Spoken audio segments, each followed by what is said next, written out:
십자가에 나를 못 박을 때 무엇을 못 박아야 될까요? 제일 먼저 우리는 나의 옛사람을 십자가에 못 박아야 됩니다.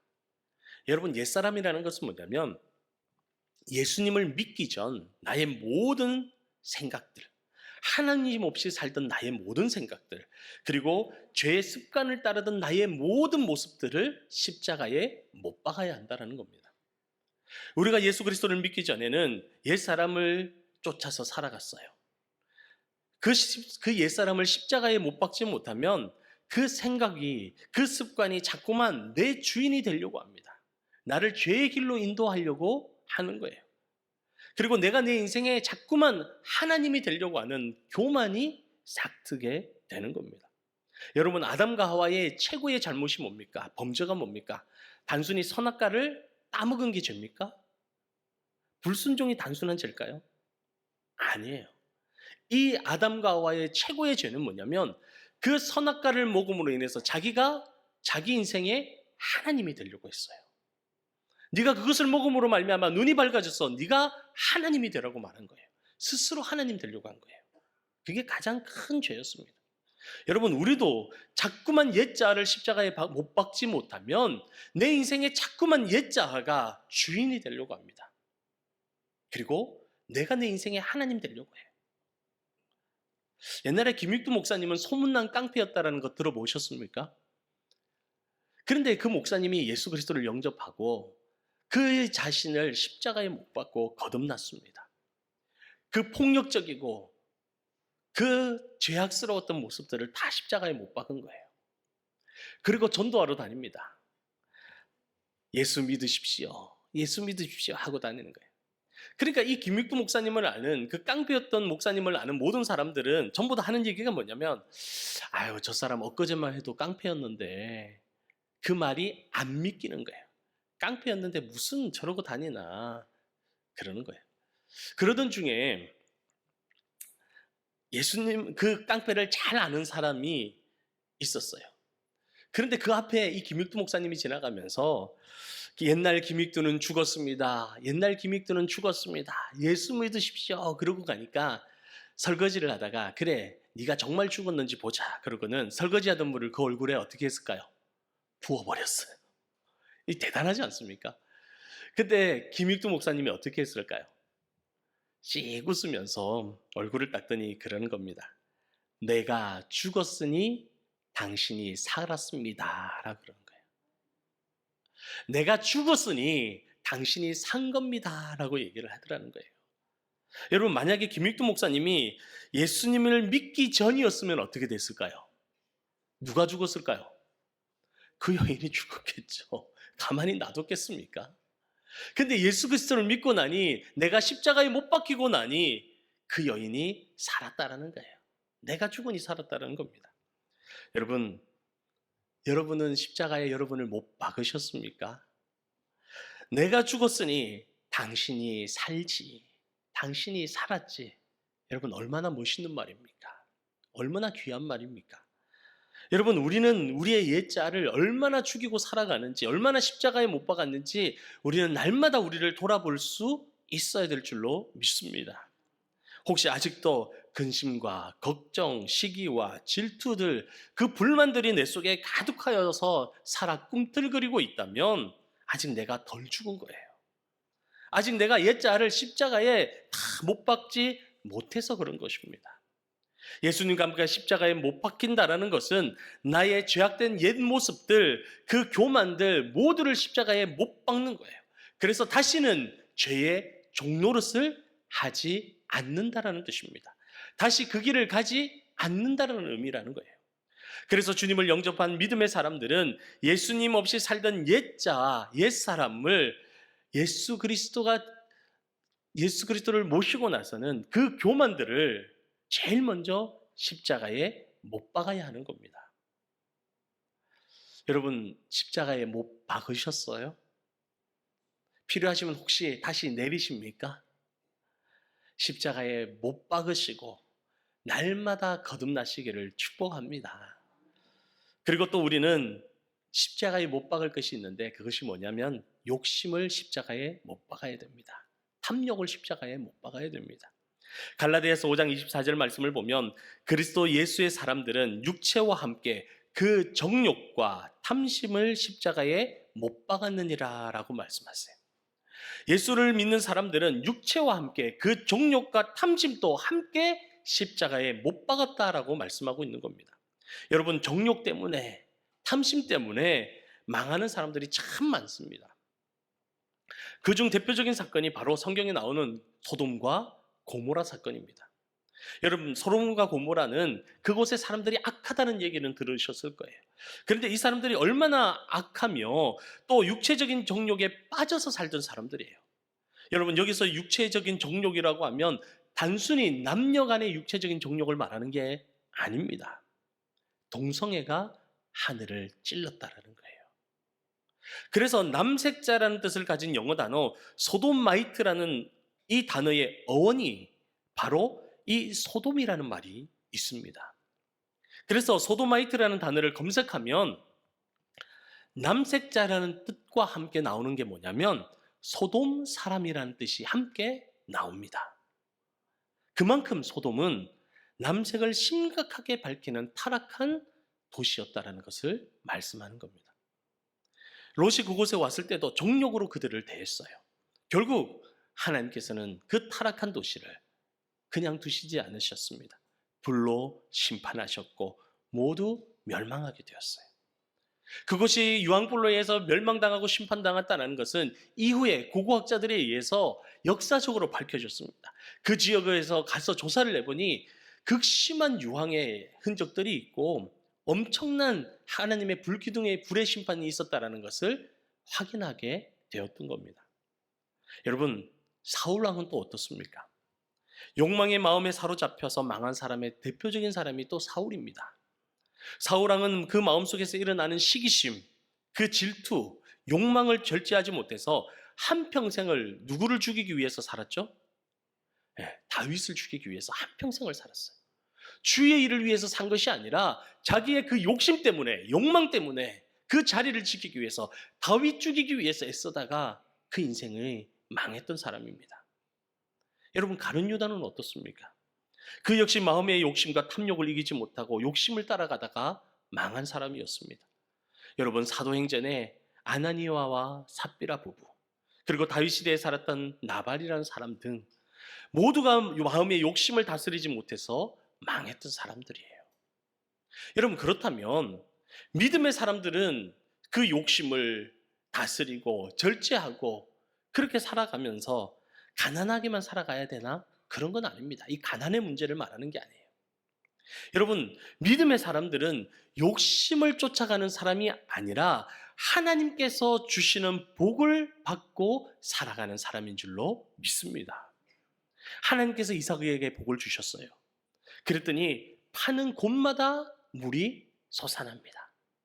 하나님께서 이삭에게 복을 주시니 다른 데는 다 가물어서 농사가 잘 되지 않는데 그 이삭은 곡식을 거둘 때마다 풍성하게 거두게 되는 거예요. 하나님이 부유하게 하셨던 겁니다. 야곱에게도 하나님께서 복을 주시니 양떼와 염소떼에서 점 있고 아롱진 것이 계속해서 나오는 거예요. 그러니 그 소유가 점점 많아졌다고 기록하고 있습니다. 또 요셉은 어떻습니까? 이방 땅의 종으로 팔려갔지만 그곳에서 욕심을 쫓아가고 탐심을 쫓아가지 않고 하나님을 쫓으니 하나님께서 복을 주셔서 부와 권세를 함께 얻도록 세워주셨습니다. 여러분, 이처럼 믿음의 사람은 육신의 탐욕과 인간적인 욕심을 쫓아서 살아가는 사람이 아니라 그것은 십자가에 못 박고 하나님의 비전을 따라 하나님의 말씀을 따라 그렇게 살아가므로 하나님께서 주시는 복을 누리면서 살아가야 되는 백성인 줄로 믿습니다.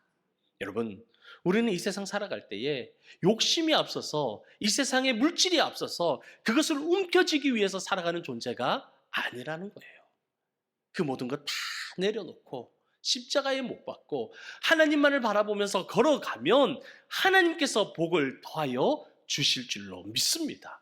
우리는 그 복을 받아 누려야 된다고 성경은 말씀하시는 겁니다. 그리고 또 우리가 또 십자가에 못 박을 것이 있습니다. 그게 뭐냐면 입술의 죄를 십자가에 못 박아야 됩니다. 여러분, 육신의 죄는 나이 들면 그 죄를 짓기가 힘듭니다. 또 병들어도 육신의 죄는 짓기 힘듭니다. 그런데 입술의 죄는 어떻습니까? 죽기 마지막까지도 지을 수 있는 게 이 입술의 죄예요.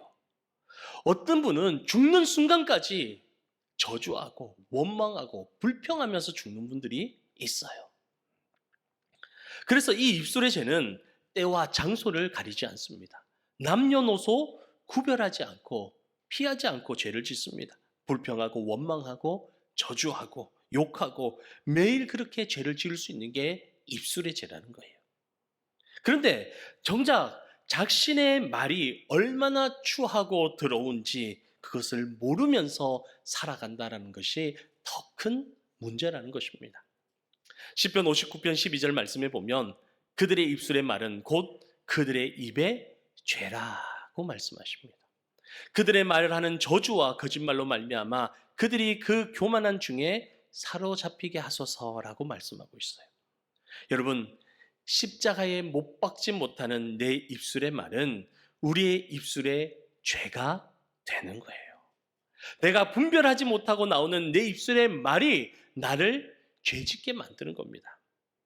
그 입술에서 나오는 거짓과 공격적인 말과 그 모든 것들이 나를 죄의 길로 이끌어가고 결국은 죽음으로 이끄는 죽음의 덫이 되는 줄로 믿습니다. 예전에 아인슈타인 교수가 한 학생에게 질문을 받습니다. 그 학생이 교수님 같이 위대한 과학자가 될 수 있는 비결이 뭡니까? 라고 물었어요. 그랬더니 아인슈타인 교수가 이렇게 얘기를 합니다. 입을 적게 움직이고 머리를 많이 움직이게나, 그렇게 얘기를 해요. 저는 이 글을 읽으면서 그런 생각이 들었어요. 크리스찬도 마찬가지다라는 생각이 들었어요. 입은 적게 움직이고 기도를 많이 해야 된다라는 거예요. 하나님의 백성은 입은 적게 움직이고 기도하는 백성이 돼야 될 줄로 믿습니다. 여러분, 기도하지 않는 사람 눈에는 타인의 흠만 보입니다. 그래서 내 속에 있는 들보는 보지 못하고 타인의 잡티가 보이는 거예요. 흠이 보이는 거예요. 그래서 그 흠을 보면서 날마다 타인을 향하여 축복하고 사랑하는 것이 아니라 원망하고 독설만 퍼붓고 지적하고 책망하는 입술이 된다라는 겁니다. 그래서 결국 그 입술이 죄의 입술이 되는 겁니다. 여러분, 지혜로운 사람은 말하기 전에 반드시 2번 이상 생각한다고 합니다. 그냥 말하는 것이 아니라 그 말을 하기 전에 2번 이상 생각한다 그래요. 여러분, 우리도 하나님의 백성인 우리도 말하기 전에 반드시 2번 이상 뭐 해야 될까요? 생각. 그리고 그거는 세상 사람들은 그렇게 하고 하나님의 사람들은 2번 이상 기도해야 돼요. 그 말을 내뱉기 전에 2번 이상 반드시 하나님 앞에 기도하고, 그리고 말할 때도 누구처럼 해야 될까요? 예수님처럼 말할 수 있어야 되는 거예요. 우리는 아직도 내 입을 십자가에 못 박지 못해서 내 기질대로, 내 말투대로, 내 성질대로 내가 하고 싶은 대로 말함으로 인해서 얼마나 많은 사람들에게 상처를 주고 아픔을 주고 시험에 들게 합니까? 하나님의 백성은 내 입을 십자가에 못 박고 말하기 전에 반드시 2번 이상 기도하고, 그리고 예수님처럼 말해야 될 줄로 믿습니다. 내가 아무리 바른 말을 해도 덕이 안 되면 무슨 의미가 있습니까? 바른 말하는 사람들이 꼭 하는 얘기가 있죠. 나는 틀린 말은 안 해. 나는 사실만 얘기해. 근데 그 사실이, 그 틀리지 않은 말이 덕이 되지 않고 하나님께 영광이 되지 않으면 입을 다무는 게 죄의 길로 가지 않는다라는 것입니다. 사랑하는 성도 여러분, 오늘 말씀의 핵심은 내가 그리스도와 함께 십자가에 못 박혔나니, 그런즉 이제 내 안에 누가 사신다라는 거예요? 그리스도 예수께서 내 안에 사신다라는 겁니다. 내가 그 욕심과 정욕과 옛자를 십자가에 못 박고 이제 내 안에 살아계신 예수 그리스도께서 살아 역사하신다는 겁니다. 그렇다면 내 안에 살아 역사하시는 예수 그리스도, 그분은 누구십니까? 그분은 바로 나를 죽기까지 사랑하셨던 분입니다. 그리고 지금도 목숨을 걸고 사랑하시는 분이 예수 그리스도이십니다. 오늘 본문 말씀을 보면 이렇게 말씀하고 있어요. 나를 사랑하사 나를 위하여 자기를 버리셨다라고 말씀하십니다. 누구를 사랑하셨다고요? 누구를 사랑하셨다고요? 나를 사랑하셨대요. 나를 사랑하셨대요. 우리 옆 사람에게 한번 말해 보시기 바랍니다. 주님이 나를 사랑하셨답니다.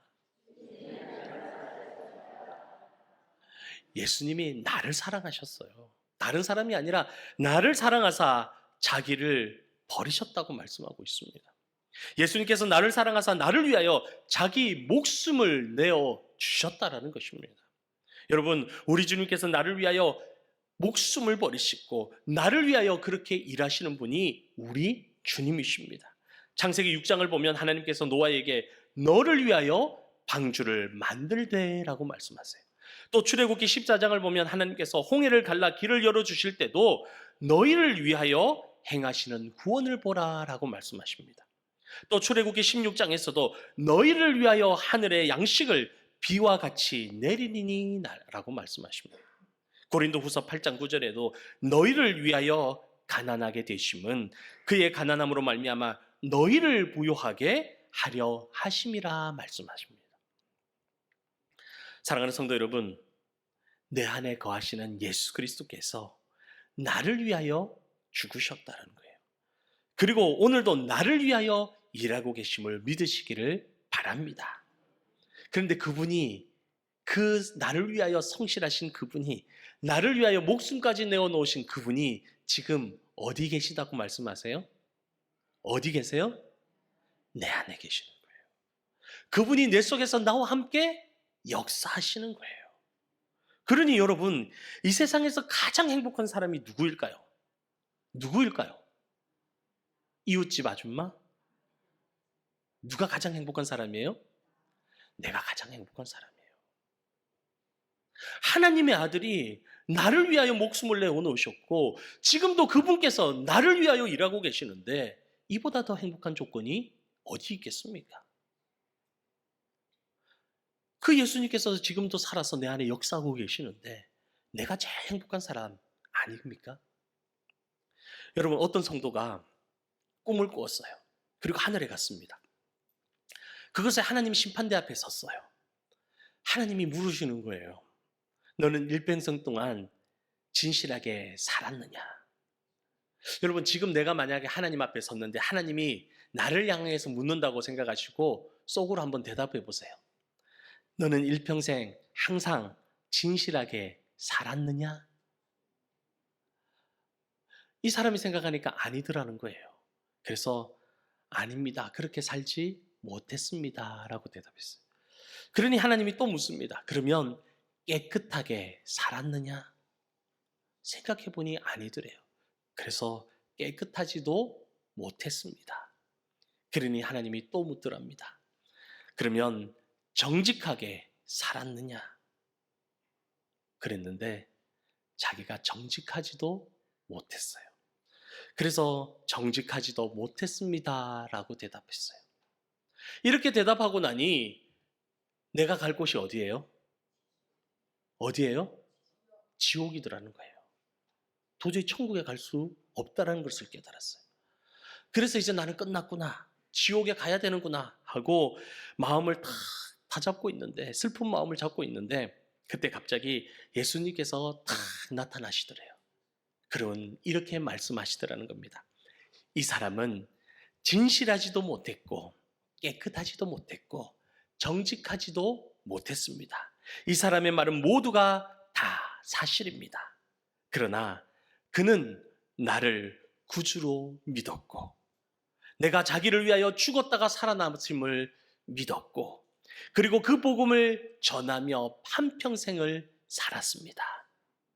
그래서 이제는 내가 그 사람을 이제부터 업고 가겠습니다. 그러고는 예수님이 그 등에 탁 들쳐 엎드라는 거예요. 그랬더니 그 순간 천국 문이 쫙 열리더라는 것입니다. 그래서 이 사람이 깜짝 놀라 일어나니 다 꿈이었다라고 얘기를 하는 거예요. 사랑하는 영일만의 성도 여러분, 우리의 희망은 이 세상에 있는 게 아닙니다. 우리를 사랑하시고 우리를 위해서 일하시고 우리에게 생명까지 내어주신 예수 그리스도께 희망이 있음을 바라보시기를 소망합니다. 여러분, 십자가의 은혜로 나아간다라는 것, 나를 십자가에 못 박는다라는 것, 그래서 내 속에 예수 그리스도께서 살아 역사하신다라는 것은 내가 그 은혜 속에 잠기는 것을 말하는 거예요. 한 수도원 원장이 영성이 너무 좋다는 얘기를 듣고 수도생들이 모여듭니다. 그래서 그분의 삶을 따라가기 위해서, 그 영성을 따라가기 위해서 매일같이 애쓰고 기도하고 따라가는데 도저히 안 되는 거예요. 그래서 이 수도생들이 모든 것을 포기하고 이제 떠나야겠다 생각하고는 수도 원장님께 가서, 원장님, 저희는 도저히 원장님을 따라갈 수 없습니다. 도저히 안 됩니다.